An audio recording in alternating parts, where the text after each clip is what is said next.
You do it. Yeah. Awesome. Welcome, welcome, everyone. Let's see. We are live. Welcome to How to Be an Ally to Artist Space Development. We are so glad that you're here with us. Can everyone see us? Can you post in the chat? Actually, I only see 3 people. That's weird. Oh, there's 4. Where's our 5th person? So we have a lot of people on here with us, and hopefully we'll have a few more joining. So what we want to talk about today is how to be an ally to artist space development, kind of as a big picture, holistic concept. And what does that really mean? So one of the things we want to encourage, you're going to hear from my business partner in good trouble, Laura Weatherid. We want to thank the Phantom Gallery Chicago Network and the Phantom Gallery Los Angeles Network for being here with us, and especially the Phantom Gallery Chicago Network for letting us go live on your page to share this with others. Laura Weatherid and myself have been working and collaborating to talk about and create solutions in Chicago and hopefully inspire others around the city, the country, and ideally the rest of the world. And so we invite you today to get informed. We're going to share. Laura in particular is going to do most of the speaking, and I'll help kind of if you have questions from Facebook or on Zoom, so we can take those as we go. We don't want to wait till the end. We want to have this be more of a discussion. So we want to share and learn about some of the challenges that are still facing creatives, in particular in Chicago. And Laura's going to share some case studies of some possible solutions, some successful ones that exist, that also some will include housing. And we want to add your voice. So please don't hesitate to type in the chat. If you're on the Zoom, just raise your hand if you want to speak. And help us create collective space for creatives, whether that's workspace, whether it's, heart space, whether it is physical housing, in whatever ways that you see that's of value. Ultimately, our goal is to bring artist space that's live work housing to Chicago's South Side and inspire it in other areas or further south than Laura has already been working. And then we want to also help you stay connected with us so you can continue to share about this with others and take meaningful action. It's one thing to learn, it's another to participate and put your voice. And then we need you. We have this growing network, but there are still a lot of obstacles to developing this sort of artist space on Chicago's South Side in particular. And we know there are creatives who want it and who need it. So without further ado, I am going to say thank you again to Alpha Breton with the Phantom Gallery Chicago Network.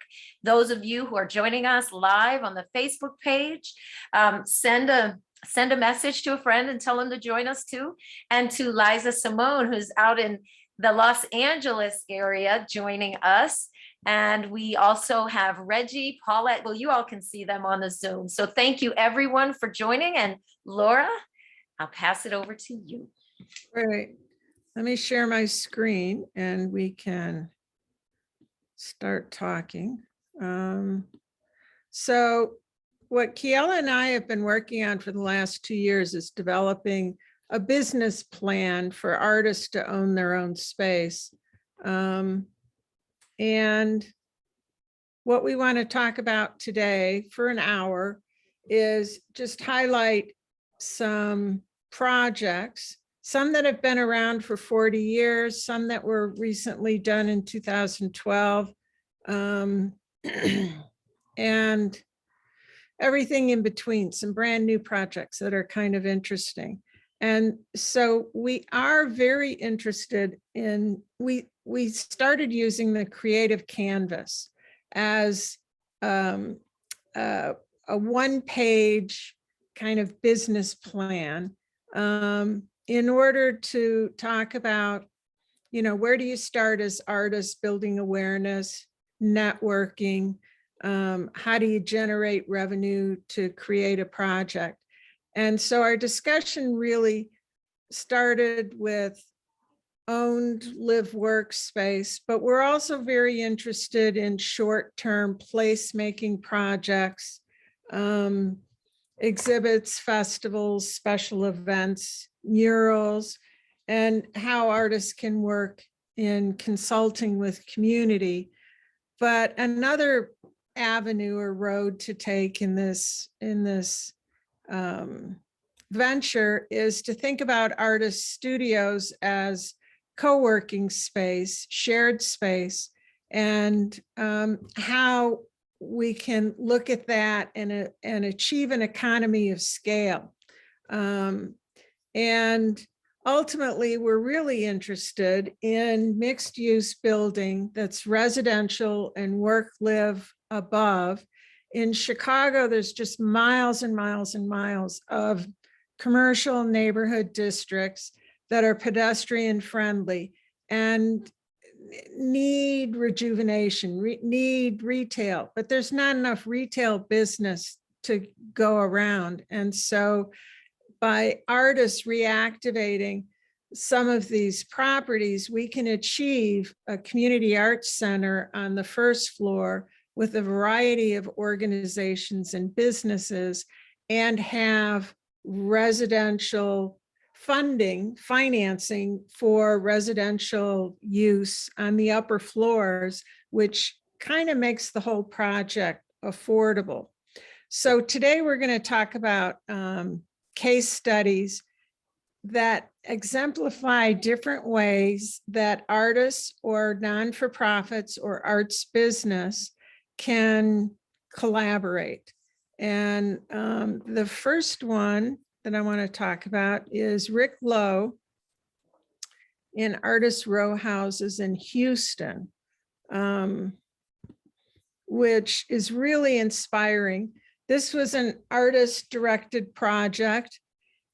He recognized that these row houses, I think there were 20 of them in a row, were just falling apart. And he kind of got artists and friends and neighbors to collaborate in fixing it up so it could be used.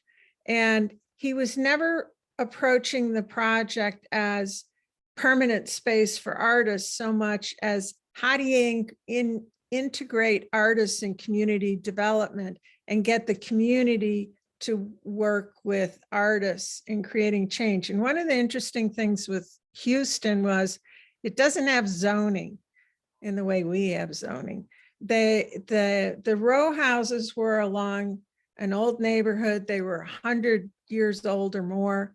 And at the end of the street was a 20-story reflective glass office building. And there just was no comparison between the old neighborhood and the new neighborhood.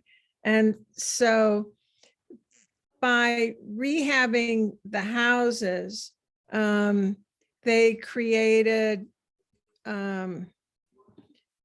great spaces for artists to come in residencies. Their first residency was an African-American philosopher who was retired, who worked in one of, kind of had studio space for a couple of months where he was making things. He constructed an exhibit and he had weekly kind of open house. Anybody was interested to come in. He was an incredible storyteller. And so he just he was the right guy at the right time, working with Rick Lowe, who has become a social practice artist.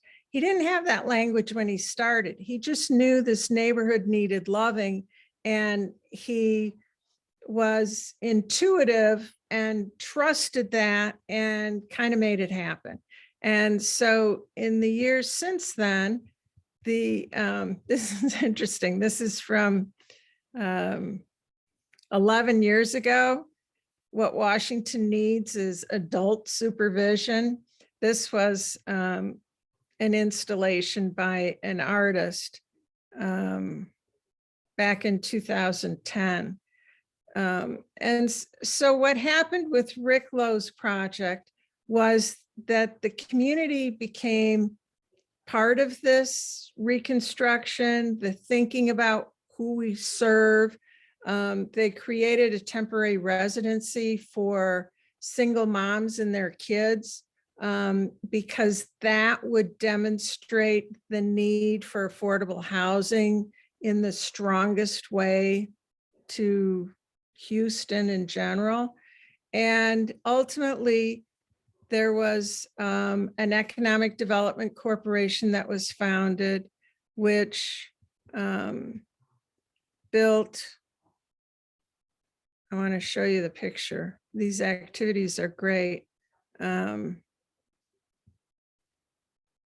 I ask you two things, Laura, while you're doing Sure. that? When you get a chance, when you go to the next one, maybe put that link in the chat. And can you make that a hair bigger? Sure. Is that big enough? Bigger is any amount bigger is great. Thanks. Okay. So the thing that Rick taught the community was that people are at the heart of community development, and developers, even low-income housing developers, are all about assembling the financing, the projects, they're cookie cutter, and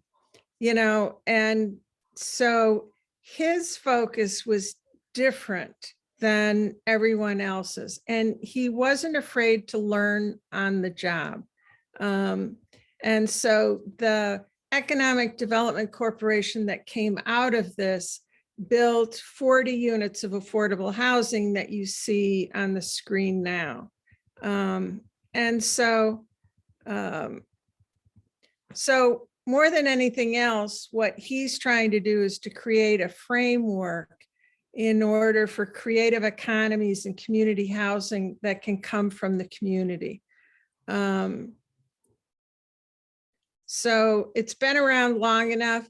Rick has gone on to work with other communities doing other social practice artwork, where he, more than anything else, listens to the community and helps them tell stories and then puts it in some visual form. So his experience as a painter, and I think that's just such an important story to share, because I'm a painter.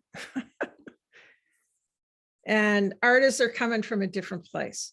So he was doing this long before anybody coined placemaking. So I want to help artists kind of reclaim that position in their community to be consultants for placemaking. This is an interesting project.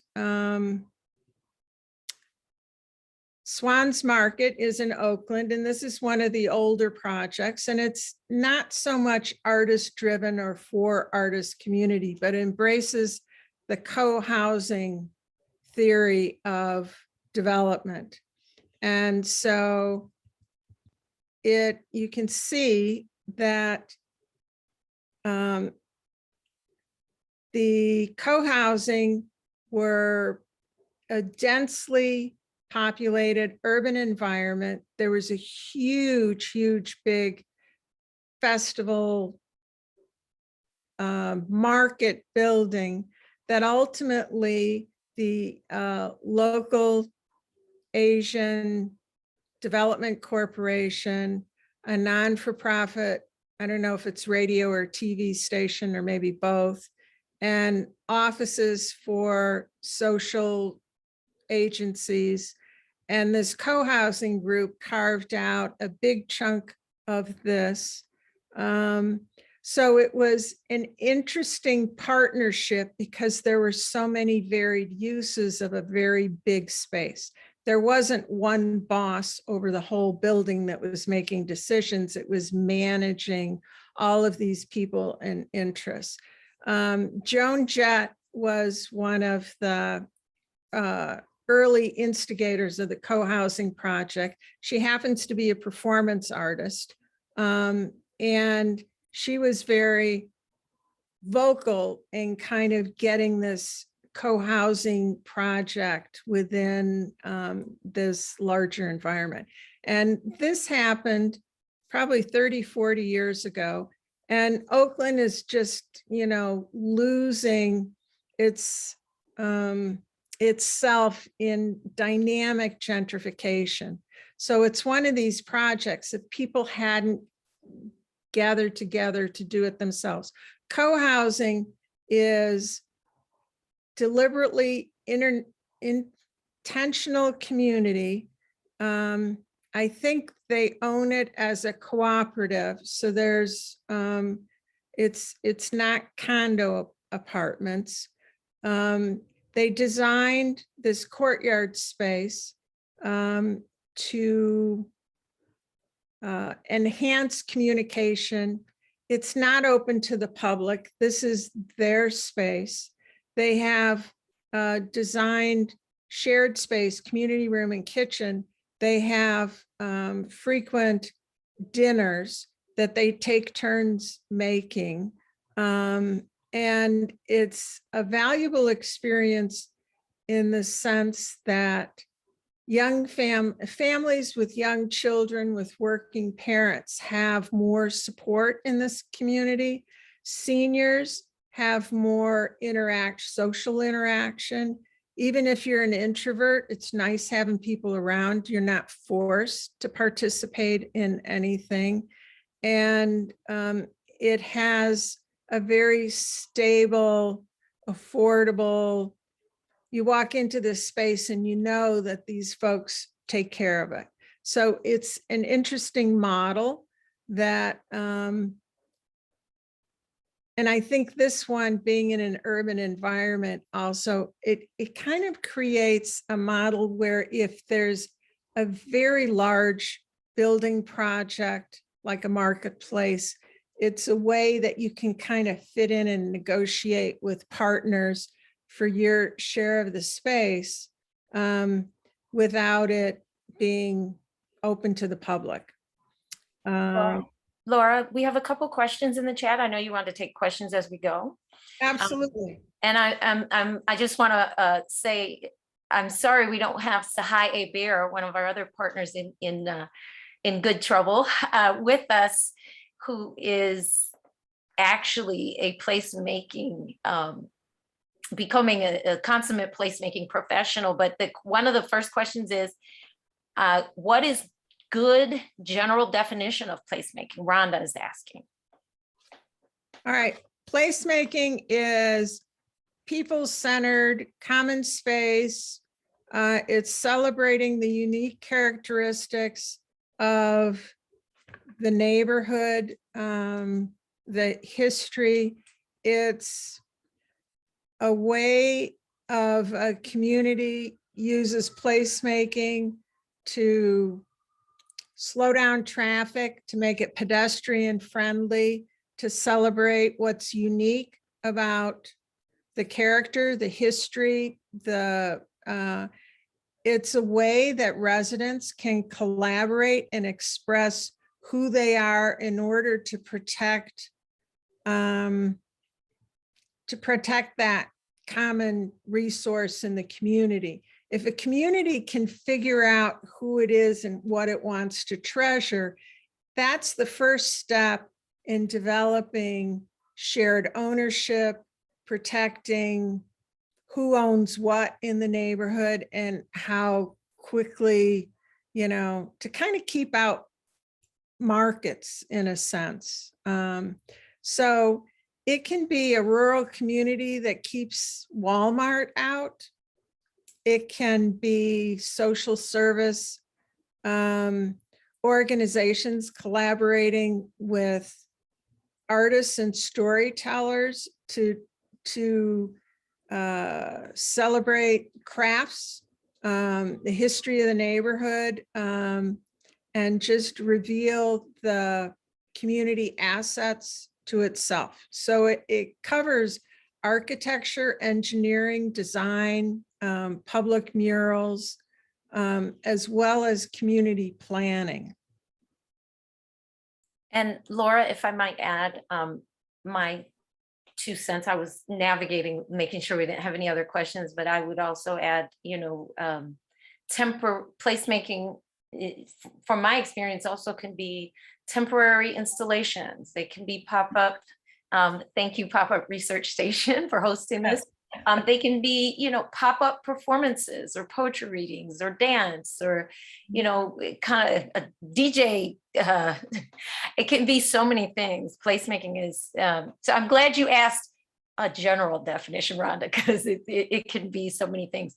Let me hit another, and just for you all who are on Zoom in the chat, and I'll put this into the comments on Facebook Live. Alpha shared a arts-based placemaking kind of general definition. But Laura, more specifically to co-housing, thank you, Alpha. More specific, I'm sorry, another question which Alpha is actually asking is co-housing, how is it governed? The structure of ownership, should it be LLC, corporation, or that sort of thing? And then I just want to add, can you just flesh out a little bit about co-housing, just kind of the intention and motivation, like why? I know you've talked about it a little, but why, what kinds of people seek out co-housing? So that you want me to repeat the question from Alpha? No, I got them both. So the history of co-housing, it was something that started in Denmark, and a pair of architects who were married to each other did graduate work in Denmark and fell in love with the idea. And so the Danish model, and it's all over the world, it's used in different ways, but the key components is that it's intentional, it's democratic, it's voluntary, it is intentionally designed where, rather than having individual backyards and green spaces and garages with all of the asphalt and cement that leads up to that, it's kind of designing that the housing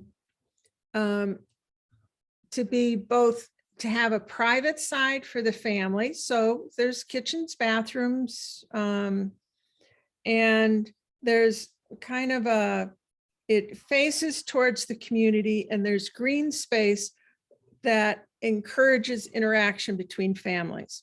So you know each other, you care about each other, you have kind of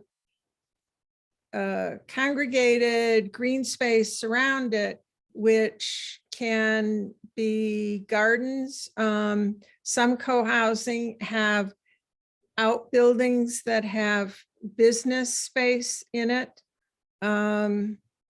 It's intentional in the sense that there's shared space, a community room that's family friendly, that has a well-equipped kitchen, and co-housing residents frequently have meals 3 times a week, or just once a week, but it's a time for kids to share with each other.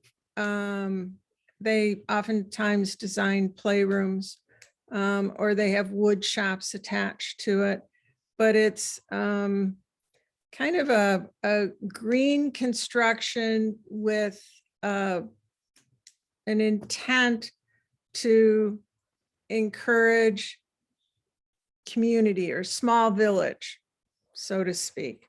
And it can be owned as, a group could get together and buy a big chunk of land and put separate houses on it and have a community room space at the center of it. Some co-housing groups exist in a suburban sense where the neighbors simply take down all of their fences and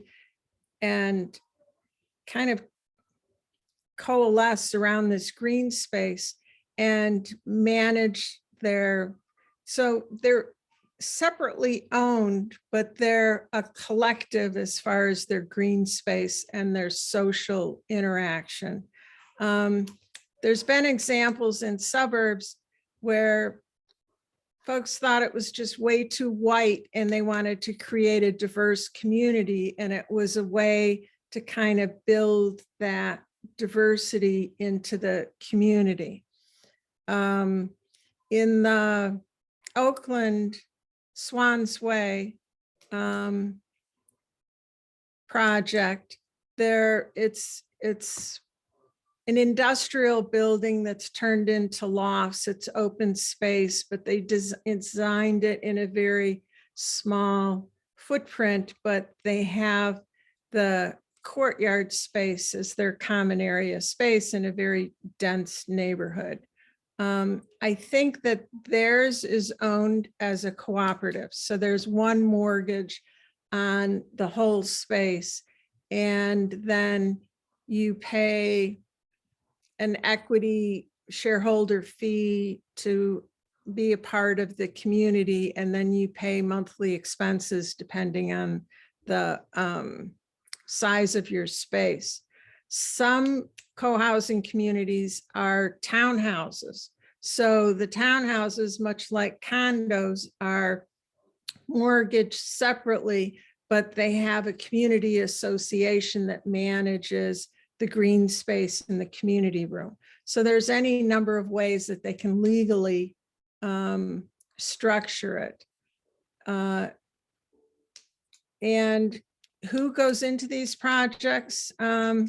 Families with young children who are looking for that sociability, elderly, empty nesters who want to kind of share in the energy of young kids and be around to influence them, and everybody in between, singles, families of all sizes. Co-housing is been developed all across the United States, and there is an active national community that helps people to create new co-housing, as well as advertise when co-housing units are available. Can I just ask you a question, which I kind of know the answer, but just so that everyone is on the same page, and given your specific experience of having already developed I call it, think of it as a co-housing-esque artist live work development. Mm-hmm. So co-housing has all those qualities, all those components, all those intentionalities. How would you define artist space, like artist live work, in that sort of design intention, like designed with the intention to be live work, but specifically for artists? So like my understanding before, when I've learned and found out about co-housing years ago, it was just people who wanted to intentionally live together, interact, and there's all the things you just said. But then when we introduce the intentionality of it being specifically for creatives, what changes or needs to be different, I guess, or does it? It doesn't. It depends on the community. What kind of space you want. When we developed the Acme Artist Community, which is now called the Bloomingdale Arts Building, we knew we wanted to find a 50,000 square foot warehouse and create 20 to 25 units of various sizes, because we had 1-member households and we had 5 and 7-member households to serve. We were also very intentional in designing it as work-live space in the sense that it was open. We didn't create, we had 3-bedroom size units, but we didn't build 3 bedrooms. We left the space open, and the artists could customize the space. As artists and creatives going into it, this was 20 years before COVID, but we wanted space to work at home, and we wanted comfortable space for kids and families to grow up. And so it was important that public transportation, shopping, and schools were, you know, at hand, that we were in a pedestrian-friendly neighborhood. But when we moved in, it was really, we built open spaces that the owners, we owned it as condominiums ultimately, could make those adjustments for whatever their work or family needs were. And we oftentimes used the space as kind of a theater set, in the sense that we built walls out of curtains, or movable, or big closets that sat on wheels. And we could push open space when we needed it, push everything out of the way, have rehearsals, do recordings, even have small scale performances, kind of play readings and the like. But the space was very versatile and flexible in that sense. And it also made it very affordable. We didn't need fireplaces. We didn't want useless balconies. We wanted shared space in the center of the building that was an open garden, but we used the co-housing theories to talk through the design elements that we wanted for the building, in the sense that that courtyard space, we pass each other, we see each other, we know each other. We have long talks as we're going through. The community room has a wonderful kitchen space that supports, and kind of a big gallery kind of, you know, empty space that can host musical events. It can host theater events. It can host baby showers. It can host exhibits. So we additionally have kind of a garage-like room with bare cement, and it's a nice place to keep our tools and to work on short-term projects. And so we were purposeful in designing the space we kind of went out and recruited our people first and said, here's what we can afford and here's what we want. And that's what we came up with. So it's that placemaking, people first, you know, what we needed, we designed into our project. Can you, so the website for that, you all, the organization, Near Northwest Arts Council, I will put it in the chat, nwac.org. Can they see some of the info and the link on there? Yeah, I want to talk about, we have like, We have about 25 minutes left. right. So there was an important project that I wanted to talk about that's in New Orleans that Kiela has visited. And Venus Gardens is part of the project. This was done in partnership with an economic development corporation and a church-related group. And they were the owner and the developer. And this was completed quite a while ago. The Ashe Cultural Center. Right. And so the reason I bring this one up and why it's important is that sometimes a project starts with the best intentions, but you learn about it as you go along. And the Ashe Cultural Arts Center became a leader within this project after the years. They created a component of this that was residential.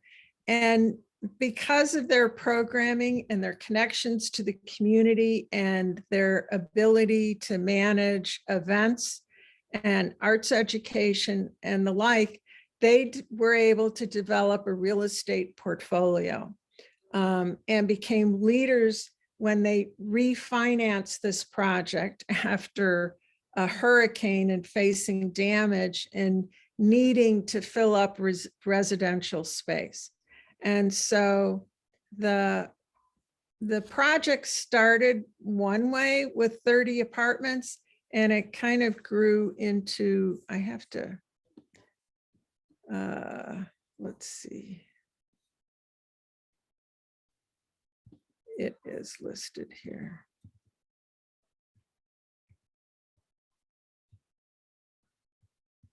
While you're looking for those, can I be presumptive, if that's the word, a word, and say that we will share these 4 links in the comments on the Facebook Live when we're done? Is that, and then people can go back if they want to watch or get to the links on the Phantom Gallery Chicago Network Facebook page. So this is the Ashe Cultural Center, which manages stages. It has these 3 venues, and then it also has the Ocean Gardens, which I showed a picture of, and the Red House community residences. And so I think it really illustrates a kind of an important component of leadership that artists can play working with partners in the community to do both real estate development for artists, for the community, but to have active venues that are community arts centers. So there isn't really a history of their residential projects. You have to click into the link and apply, but they host artist residencies. So artists from outside of the community can come and have workspace and interact with the community. And so it's a great opportunity for the community, the local artists, and visiting artists. The other project that I want to talk about is a brand new one. It's not open yet, but it kind of demonstrates a cooperative approach to development. And Common Grounds is a new project. It's under construction. They're rehabbing a rather large building, and it is a collective. This one is owned as a cooperative. And so there's one mortgage and there's various shareholders. And what's interesting about this is it's not just artists buying into it, but it's Common Grounds is a coffee cooperative.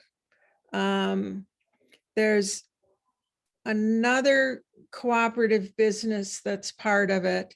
And then there's an artist cooperative that's going to kind of inhabit the residential units. So it's kind of a cooperative of cooperatives, but it's a multi-shareholder cooperative. And so this is in Traverse City, Michigan, way up at the top of the Michigan's like a mitten, and so it's way up top north.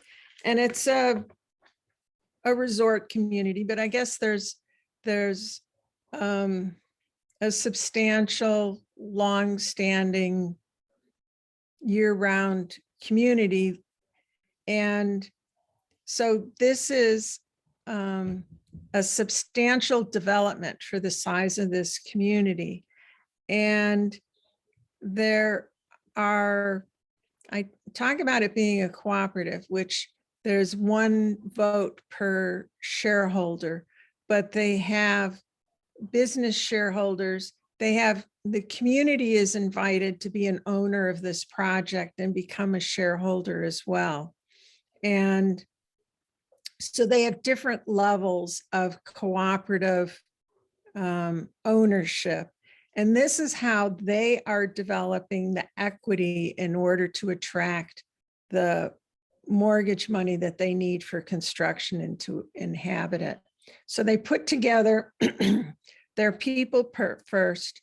They had the leadership of a small business cooperative kind of showing the way about, here's how we set it up democratically.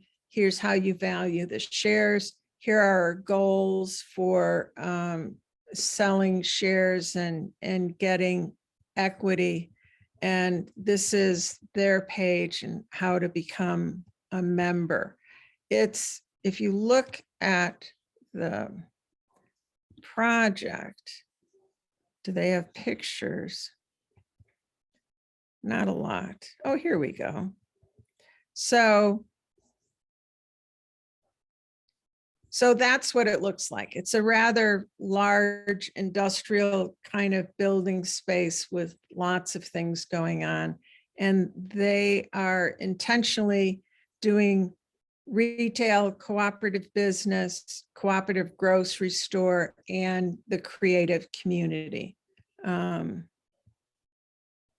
And they're just getting started. I think it'll be next year before they move in. Later this year, scheduled for completion in 2022. So the last project I want to talk to is Alphys Home. Before you hit that last project, Yeah. I just want to welcome a few people who joined us, and I posted in the chat again the link to the Facebook Live, which will be available to see as a replay later. But there's a question in the chat from Alpha, actually, and she's asking, do you see shared housing and co-op housing, cooperative housing, a thing for the future with housing issues for artists and affordability to sustaining live-work developments? I do indeed. And this is why the economic conditions that we faced when we did Bloomingdale Arts Building 18 years ago, you know, it was, we were planning for it 15 years prior to that. And the economic conditions that were alive then helped us achieve what we wanted to. The city made us do condos. And some people weren't able to be a part of the project because you had to have a good bank record in order to qualify for a mortgage, even though we did it as, you know, per cost. We limited the cost of everything. We pre-sold our units. We did everything we could to make it cost effective for the artists owning it. But even then, if you didn't have a good track record financially, you couldn't afford, you couldn't qualify for a mortgage. Nowadays, the banking community is more receptive to cooperatives, and where cooperatives are a little different than condo buildings is that there's one mortgage on the whole building. So you still need equity. You know, you can only get financing for 80 to 90% of the total cost of the building. So you got to come up with 20% out of pocket. And when you do condos, when we did condos with the city said, we'll help you with that down payment per family, per, you know, it was kind of prorated depending on what your need was and how many people were in the family. So that was great. But in a cooperative, you still need 20% down and you finance the rest, but all your individuals all they have to do is demonstrate to the rest of the community that they have a rental track record and can participate in the community at that point, and they can come in without going through the scrutiny of qualifying for a bank mortgage. So the benefit is that artists can come into it if their needs change, and they want to go do something in another city, they want to go teach, they want to whatever, you just transfer that share to a new family. You don't have to refinance it. It doesn't take broker fees. There's no transfer taxes. So in condos, every time it changes hands, it adds cost into the property itself. In a cooperative, you can kind of maintain that because it's simply a transfer. The money that someone pays in for their equity share goes to the family who's leaving. And so there's a new awareness in Chicago, mainly coming from the Chicago Community Loan Fund, but there's national banks that will fund cooperatives because essentially they're a small business of property owners who are vested in kind of their quality of life. And if somebody stumbles and they're a bad neighbor, they don't follow the rules, they don't pay their bills, as a cooperative member, you're entitled to a lease, but we don't have to evict you. If you don't pay your way, your lease is done and it gets sold. Your space in the co-op gets sold to somebody else. And so the whole concept of cooperatives lends itself to a more stable community for middle income families. And Chicago has some great London townhomes, Chatham. Village, I think it's called. Yeah. Anyway, there's even Noble Square here in Wicker Park, which is on the corner of Milwaukee Division and Ashland, is kind of the last co-op that was done in Chicago back in, I think, the late 60s. And so I think with the new thinking about solidarity, diverse communities, sharing equity, making more models of home ownership available to moderate income people, I think that there's new money available for cooperatives, and they're very stable. They help families pay attention to what they need to pay attention to without the rug being pulled out from under them, either with higher property taxes or capital expenses with roofing and things like that. It's kind of done on a community-wide level. And cooperatives can be like Swans Way in Oakland, industrial kind of compact units, or they can be townhouses, or they can even be a component of a much larger building development and just be owned by the members of the cooperative. Laura, can I just add something to that answer, Sure. to her question, just from a kind of technical side, money side, that a lot of people, your question, Alpha, really highlights how a lot of, I'm not saying this how you think, but I think there's a lot of people who don't realize how many cooperatives that exist. There's a lot in Chicago. There are a lot of very successful ones, and the ones that have the problems, just like a condo building that has a problem, get more of the media or the visibility. But there are many, many successful ones and great models in Chicago and around the country The thing I just wanted to let people know is that in being an ally, or if you're an artist that's interested in art space development in something along this capacity, you still get, being an owner in a cooperative, you still have the benefits that most homeowners have, but better, I think, because of all the things Laura said. You have the collective shared responsibility and liability, I guess you could say, but also you still get to write off a portion of your water bill, a portion of the real estate taxes that represent your, your membership in that cooperative. So that it's not like you're just a renter. So as long as you're, following the rules, you're being part of the community, you're contributing to your family and to the larger community.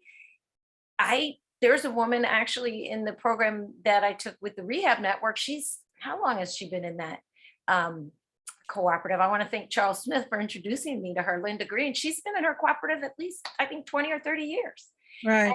And it has created really a sustainable, affordable situation for her that she's not afraid that she's going to lose it. So I think it has a lot of compelling value, and it's definitely a thing in the future. I just think it really flies under the radar a lot. Mm-hmm.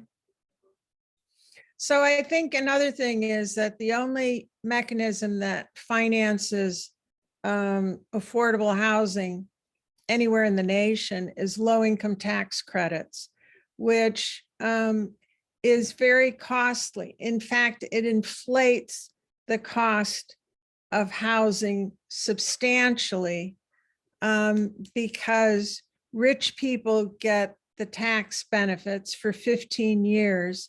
And at the end of that, you have to refinance it. So the folks who live there, and especially if they're artists, communities, neighborhoods like artists because they help with education. They do good programs in the schools. They make great neighbors.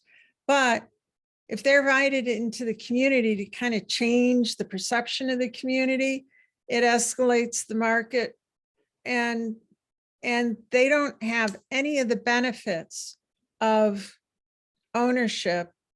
And then you have to refinance it after 15 years, which who knows what happens in 15 years. It's just, why don't you be smart from the beginning and create housing that's affordable, sustainable, and gives the benefits of ownerships to the families involved, so that that's something they give their kids. That's something their kids grow up into. That's generational wealth. And so low-income tax credits only help bankers and folks with deep pockets. It doesn't help people in the community. It does give them affordable housing in the short term, but it doesn't give you the equity in the community that is what you really need. So that takes us We have back a to couple. I'm sorry. that takes us back to the Bronzeville Artist Loft after you do Yes. those questions in terms of what you just talked about with low income tax. That's how this project was built. No, they did not use low-income tax credits. It was a commercial development, so it wasn't sponsored. It wasn't purposely done to be a non-for-profit, but it used city money and TIF money to create affordable housing. So it does have those connections or those threads that keep it affordable. But it was developed with 4 partners, 17 units of residential, really beautiful space. It was a long abandoned building that had been a department store, but even before that, I think it was a dairy barn, if you can believe that. These wooden structures kind of hold up the floor so that the first floor didn't need supports, vertical supports. So it's an intriguing building, but the architect was sympathetic to what we wanted as artists. NWAC, I participated on the development team. And so we talked about communal space and nice, bright units, big windows, broad, what am I thinking? Hallways that could display artwork and could be that communication kind of centered approach to community. And it has typical retail space on the first floor. Andre Gouchard and Francis Gouchard were partners in the development as well. And so they could custom design their space to showcase art, to be a broadcast to the community that something new is happening here, but also that it was well suited for special events, for their earned income, in addition to being a gallery. And so the artists participate in this as renters. So you're welcome as long as you can pay the rent. And I would just note, I'm looking at the website, that this building, it says it was targeted for demolition by the city, but apparently that didn't happen. That's because the alderman was listening to artists in the community. And so she helped write an RFP that she won the support of the rest of the city, housing, et cetera, to put money into the project, that it was valuable. And so it has been an important kind of keynote project on 47th Street. So towards that end, I would like to just circle back to the title of our Zoom, which is how to be an ally to artist space development. We have a couple questions in the chat that I think we need to address. Reggie Nicholson was asking if there's a placemaking space for musicians only. I shared about 2112, which is on the north side. And it says he knows there's a powerful visual artist community with connections to housing, workspaces, et cetera. And then there's kind of a related question from Sahai Abear. Hi, Sahai, we're so glad you joined us. What current plans are in place for co-ops now or in the near future on the south side? I will say, keep your ear to the ground for us, Laura and I, and all of our growing allies and ambassadors with Artist Design the Future for the greater South Shore area. But Laura, do you know of any other current plans in place for co-ops now or in the near future on the south side, or any performing artists or musician specific space? My experience there was a case back in the 50s, a group of musicians owned a building as a co-op on South Michigan Avenue. And they were, I don't know what happened, but they lost it. And I think the musicians union sold them out. And so I knew a video artist who was collecting history on it, and it sits at Columbia College someplace. But my experience with musicians is that they're very collaborative. They're very open to working together to do things like shared space. So I don't know if you're thinking of a live space where musicians tolerate each other, or if you're just talking about shared space. There's quite a few. It's like shared rehearsal space, but and with the opportunity for live work. They're kind of two separate questions. One is very specific to musicians, and one is just kind of general for co-ops on the south side. There's quite a few privately owned industrial spaces that are dedicated to musician rehearsal space.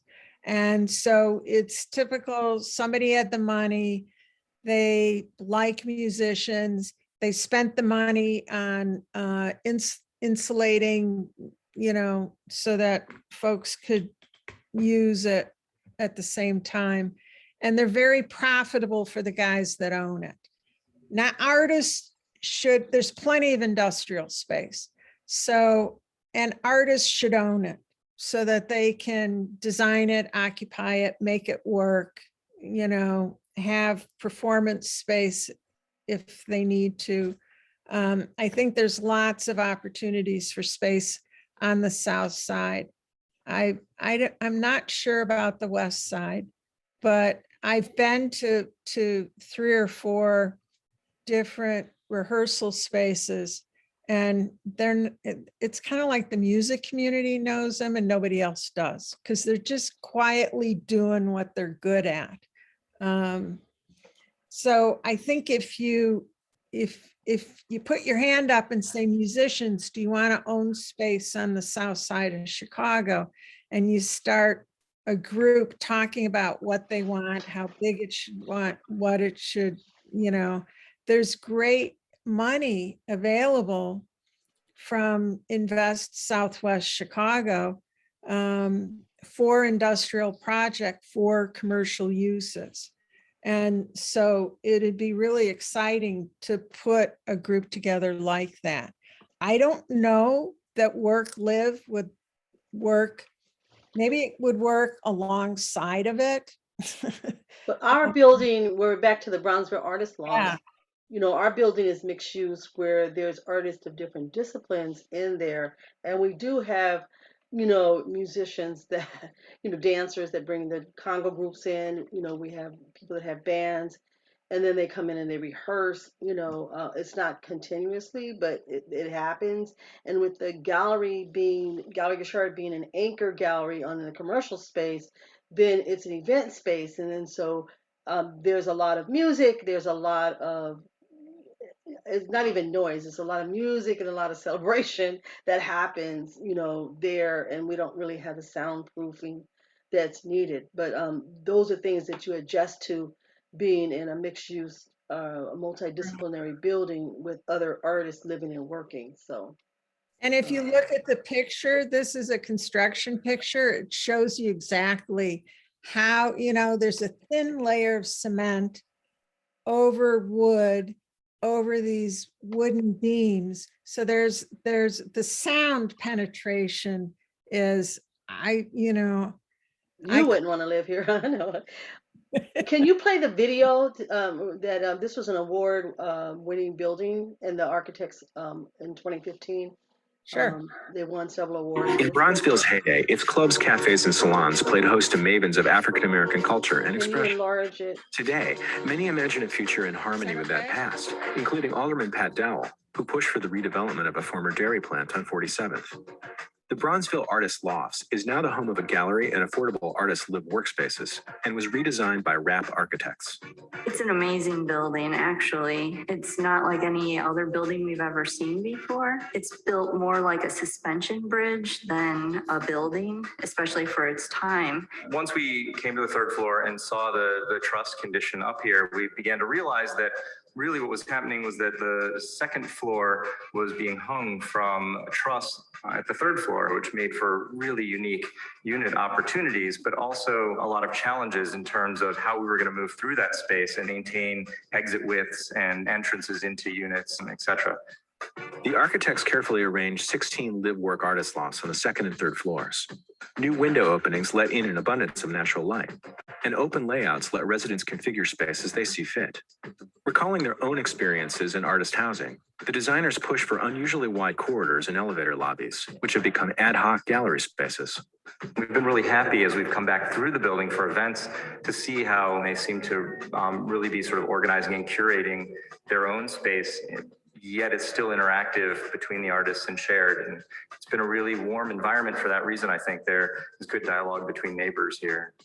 The first floor has event and retail spaces, including Gallery Guichard, whose street presence helps reactivate a long dormant pedestrian block. Moving here has meant being able to be a part of that main thoroughfare that used to be like the downtown of the metropolis. We're now part of the culture and the fabric of history that will continue on. And that's been an amazing opportunity for us to be here.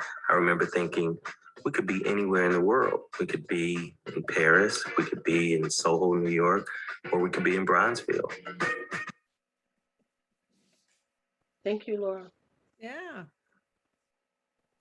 So we're at 2:35, Laura. I know that was the last kind of example you want to show. Did you have any kind of closing thoughts or questions you wanted to put out to people? I did post in the chat our artist design and future at Gmail email address. Please, if you're not on our website, like if you didn't get an email about this, please send us an email with your name and cell phone and we'll add you to the list. Did you have any closing thoughts or questions, Laura? No, I just, I've been in my space for 18 years and it changed my life. So I am enthusiastic about artists figuring out how to do it collectively because it makes it affordable. It makes a great working space. And, the whole problem with developers is they kind of like to take the easy route because they have risks. They got a lot of money at stake. And so our approach to development is putting the people and the ideas together first, which eliminates a certain amount of risk, but you got to watch who you partner with. So I'm very enthusiastic about what artists can accomplish if they work together. And I want to encourage them to think big more than anything else, just because it's more economical. So How did it change your life? You just said that kind of like, oh, by the way, it changed my life. But like, how did it change your life? well, substantially. I mean, I had moved so many times and without good studio space, I didn't have enough room to think creatively. And so it's given me peace of mind. The other thing is, I'm ready to retire and I achieved my financial goals as far as having my forever home suit my needs as an artist, to be affordable, collect Social Security, and live out my days in the most beautiful space. So that just gives, an emotional kind of stability that I never had before. Can I just ask, was that, I mean, like that's on your mind now, but when you went into it, did you already have like that long vision, or did it change your life earlier on in a different way? Because I know there were younger people and you've shared a few anecdotal stories about how their lives were changed, but yourself when you were younger. But, no, for me, I had some financial goals. I knew I was never gonna make enough money for retirement and that I could never afford to own property outright, but I could certainly afford it as a part of a larger group. And so I just had my financial goals. I knew what it took to live. I wasn't going to make a whole lot of money off of art or consulting.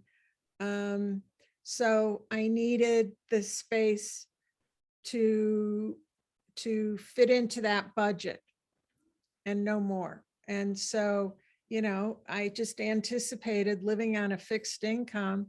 I was going to have 20, 30 years at the end of my life to devote to making artwork, and I got the space to do it. So yeah, it was a goal that I kind of set for myself when I turned 40. Awesome.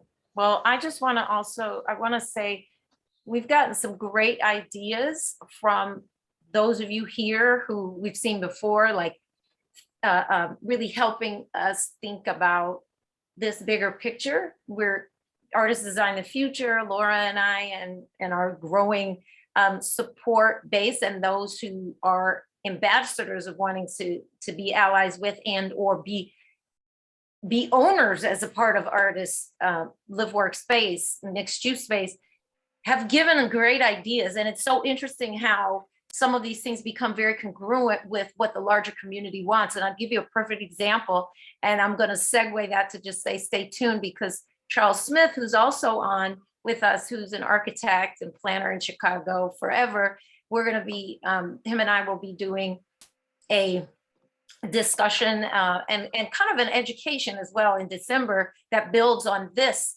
discussion.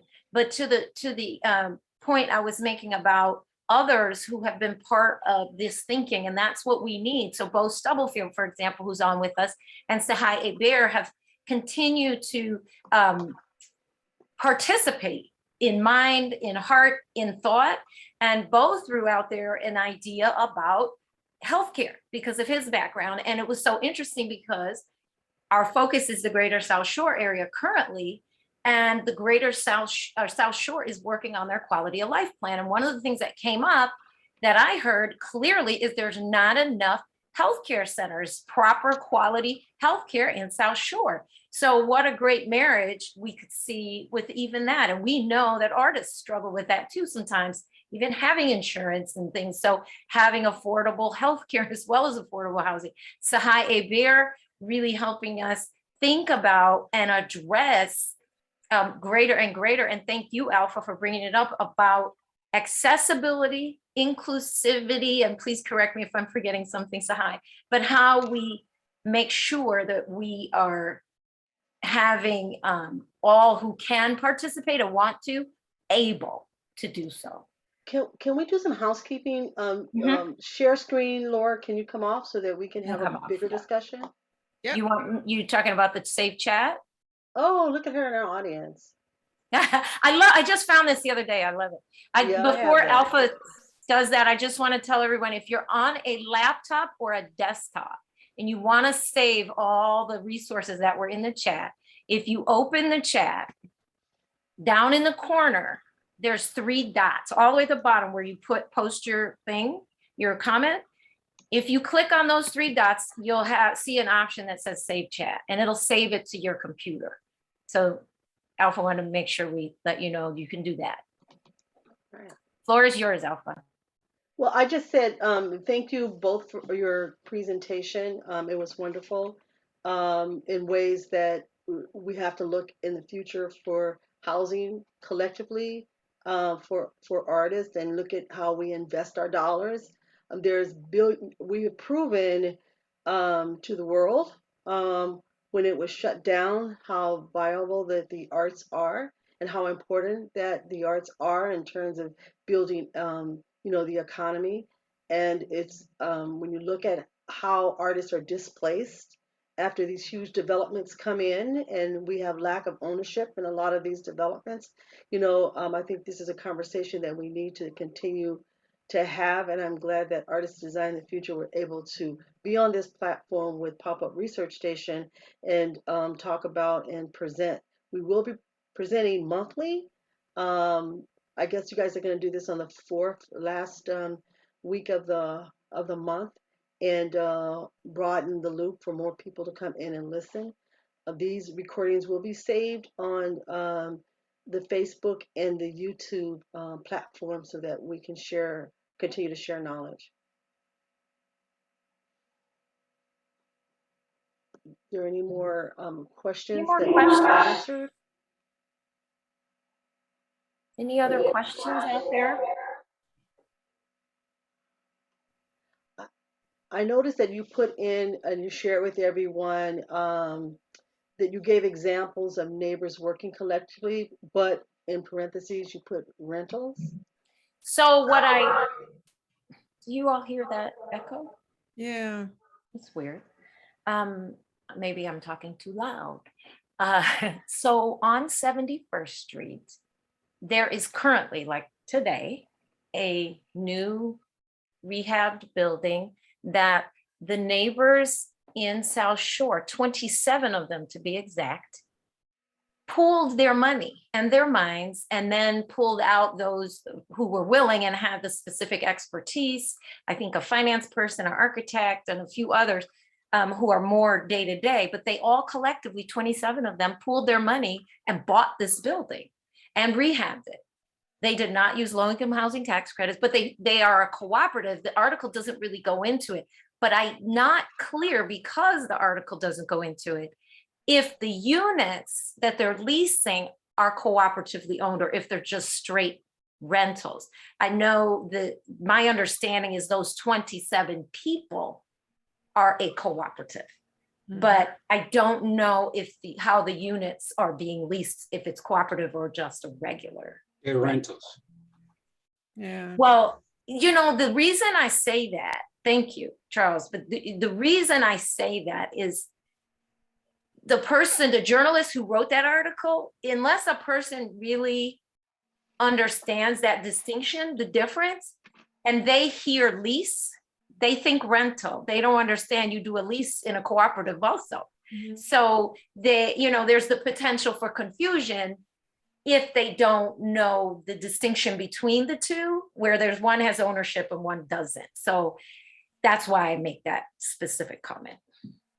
Maybe invite one of them to come and explain what they did. I would love to. If any of you all know any of them, I reached out to the journalist already. I haven't got a response yet. Right. But I think the big lesson there is that 25 families can pool money. Look what 27 people did to secure something in their neighborhood. You know, that's a great model. Whether any of them move into the property or not, it's still, it doesn't take an army or a bank full of money to make it happen. It's deliberate decision-making by the community. And this is what communities in New York and Oakland are way ahead of us as far as leading communities to rethink, let's do it ourselves. And so, You know, like I was thinking while we were talking, the Carroll Albany building is an example. It's on the west side. So you said, I don't know any projects that are on the west side. You know, you have the Switches Station Artist Lofts on the west side, and there's some other art developments that are on the west side, or west side of Chicago. But the Carroll Albany building, I mean, it only opens its doors maybe once a year during Chicago Artist Month, where you can kind of tour that building. Chris was like maintained the building for like 20 years. Kahil Al-Zabar, you know, Sharon Baldwin, they all kind of, those are two artists that I know that are in that building. And they're living there underground because they had been there over 20 years. But Chris was able to, it was $1 million investment, but he was able to buy that building. And then he was working on buying the second building down on Carroll. But you're talking about artists that had the long haul, and the way that whole, it's like a compound when you go through there, even though it's in a warehouse district, they have the outdoor space, but because of the way the fencing is up, you don't even know that all that art is happening in that corridor over there. But it's like you have these, you know, gems that are in communities where artists are owners of these spaces, you know, and then that is a model, you know, to rent out and long-term lease to other artists that, you know, want to either buy in shares or be part of the, the corporation, or silent investors that are coming in. You know, we have that kind of buying power, even though we think we don't. And maybe some of us have like wretched credit because we're trying to survive as artists without having to take the day gig or working outside of our profession. You know, those stories go on and on. But I was just looking at that model that was over there off of Carroll and Albany, and to see Chris be able to afford it when the owners were saying, hey, I'm going to, you know, unload this building, and they didn't you know, like they didn't sell it to someone that was outside of the arts, as so many developments happen. Right. You know, Yeah. I didn't realize that was artist owned. That's good. I mean, the Yeah. artists, the individual artists don't own it, but a large artist owns the larger building, you're saying? yes, right. And they had like, you know, like I haven't been over there in that area in what, 10 years, but and then they stopped doing Chicago Artist Month, so I don't know if they still have openings or not. But that building usually is open by, you know, invitation when you go over there. Artists are hosting something, you know. So those Thank you. developments are there, but you know, a Is good there a again, name to that one on Carroll and Albany, or it's just the Carroll and Albany? Carroll Albany, Okay. I know which one you're speaking of. I just. right? And the other one, Carroll is down on Kinsey, that other Carroll building. There was another one that he has two, but that one is the one that they were able to, you know, buy. Kiela, Yes. maybe as we talk more, maybe I need to visit some of these sites and see what the artists have tried to do, regardless who owns it, etc. At one time in my lifetime, I had spoken to the ACM group about developing a lot of abandoned property that was on East South Chicago Chicago. Avenue. South Chicago, yeah. Yes, and the problem is that when you presented it to them, everyone was in agreement. But as soon as you start talking about potential costs and what it may do, people fell to the wayside and they did not follow through. So, you know, that was just one experience trying to develop that whole South Chicago with all of that vacant property or warehouse buildings that exist. And they still, you look at that street now, there's still just an abandoned street, which has potential, fantastic potential. So maybe Kiela, maybe you can kind of schedule some things, and maybe you and I, maybe Laura, just take and go and see the West Side, see what they're doing, you know, because people are doing things you don't know. You had an office, Kiela, over in, what was it? Hilson. Hilson. Studio. A studio. Yeah, studio, but there were people in the building, abandoned buildings. I know you're trying to develop a site, but sometimes maybe the abandoned buildings may be the site too, as opposed to creating something new. Right. Maybe you renovate something that exists. It's just a cost effectiveness approach. That's all. I think, well, Bronzeville Artist Lofts and the Acme were both vacant buildings, so great right. success. Yeah. Yeah. Alpha, what were you saying? Yeah, and then Charles, you are a architect, am I correct? Yes. Yeah. So You're muted. You're muted, Charles. Oh, that's what they tell me. all right, so yeah. So what we're Yes. saying was why that question came up with the musician that's coming to Chicago. They're looking to develop that whole thing with the AACM. They're from the AACM New York, and they're The looking newer at groups. in Yeah, a property, and they're already working with a commercial realtor. So this conversation can be shaped, you know, and I kind of pass this project on to artists to design the future and match them within this network and match them with the artist that's an investor that has the money to do something like this, and he's looking into that investment. So we're already working with a commercial realtor that has a background in archival. She has an archival music a site, you know, that she's done out of Northwestern University, Lauren Laurie. She's not able to come on our talk because she's doing a podcast herself during the noon hour, but she is part of the team that we are assembling to kind of work on that, you know, with the musicians and trying to get them a rehearsal space on the south side and a live workspace. Yeah. Because they have a tremendous, AACM have always had a tremendous following of people all over the world. And but Right, no but one's then- ever capitalized upon that. And I always wondered why. Well, because you're looking at musicians that are like Laura was talking about her quality of life and how she wanted to invest and make sure that she was solid by the time she retired. A lot of musicians don't have, if they work as professional musicians, they're facing this crisis of not investing anything into retirement, to pensions, because they didn't work other jobs. They worked as musicians and they don't have any equity. They don't have any money to turn around and invest. And I think that they shy off. And I'm not speaking generally, I'm just speaking, it is what it is. You know what I mean? In terms of where you just gig working and putting together tours and surviving, and other people are making the money off of you.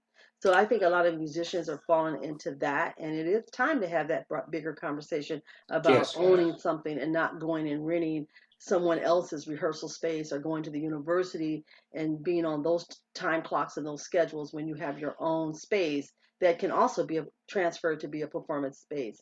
Yeah. Bringing the art to the recording. community. Yes, bringing the art to the community instead of the Exactly. people going to the venues. Yes. Like, like UIC and Right. that whole venue, that everyone's going, all the comedians, etc. And the musicians said they need to have their own, as you say, and feel like they can do it and still charge the same prices like everyone else. And be You know, business the people. money flows wherever the music is, Well, and the what's customers make that happen. Well, what's interesting is on the two things that we're talking about, kind of that collective group of 27 people and the AACM, that collective group also intentionally, or at least it says in the article, that part of their intention is to keep the rents at a certain level. Like they don't have all those housing tax credits and all that, but as a group, that's like an intention they want for that. The AACM comment you all made, I actually know a lot of AACM members, Advanced Association for Advancement of Creative Musicians. A couple of them that I know here in Chicago do own property on their own. Like they went and got the university gig, or in whatever way they were able to buy a house, but there's still these individual kind of silos. And the one thing that I hear from a lot of the arts community, whether it's a musician, a visual artist, a writer, a dancer, a drummer, a DJ, is that desire for community, kind of built-in community, where you don't have to always go out to connect with people. It's all we're here together. And because when you have just your like even me, I mean, I'm an example too, and your neighbors don't want to hear all that, and they don't understand you, and but they want to hold you up. It's like that thing, what is that saying about how in the beginning you're vehemently opposed, but in the end it was like self-evident. Oh yeah, I knew they were going to do that. Aren't they so great? But it doesn't start out that way when you're not part of a collective. I've You don't learned want to over hear all the time. learned over the years. So we have about 4 minutes of pop-up research station, and we're still asking, looking for conversation. Does anyone else have anything they want to comment on? I see Rhonda's mind going round and round. What you think about Rhonda? You're muted. You're muted, Rhonda. All right. I admire Laura. I wish I had done that when I was 40. But it is what it is. Like you say, I was on being a single parent and all that kind of thing. So I had to make choices, and they were good choices. Now I've retired from the university after many, many years. And now I'm really, I think I've expressed this to you guys, and I'm going to try to make it short, is that I just moved and I found that the space is not adequate. And so I'm just up against that, so I'm at my term right now where I am. I'm not sure I'm interested in purchasing any longer. I did own, I don't own now. And so I'm renting. So I'm one of those artists that are probably looking for a space and have the issues of where to get the space that's affordable and space that I'm comfortable with living in too. I have to have a space where I'm living. That's just a thing that I know that's important for me because of the work hours. So this is a very interesting, and I'm hoping that a lot of good things are going to happen, and I'm not the only one who is experiencing, this at this time. So.